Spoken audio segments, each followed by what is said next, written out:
these snake charmers, one of the things that comes up is holding up the shoulders for a substantial period of time. I think that also comes up with the sprinklers. This is the sprinkler, right? It is so named because if you think about it like a sprinkler head on the lawn, right? Right.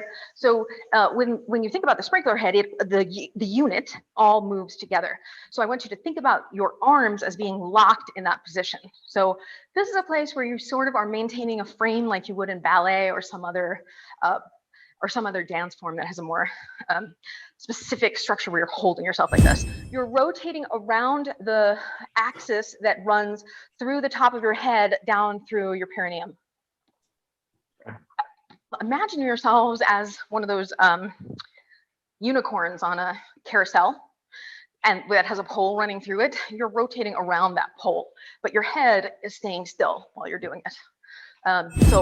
Even if your shoulders are bothering you, as a practice, you could still do it like this, and this would help you develop some of the flexibility. You're going to think about the poi on the flat plane above the arm.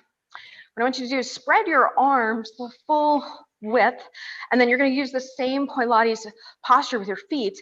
And then what I want you to do is rotate like this, and we're going to rotate. So I want you to imagine that you're a wooden board from here, from the hip up to the shoulder. So everything is moving together. It's not like this where the arm is moving, but not the hip. So you want like this, right?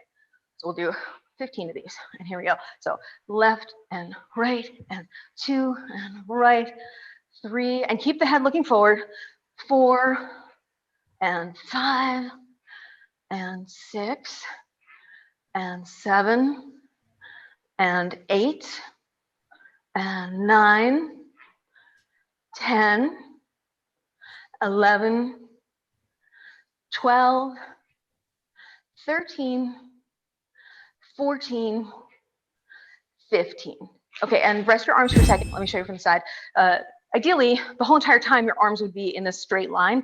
You had moments where it did this, where the left arm crept forward a little bit, and you ended up not being in the full extension.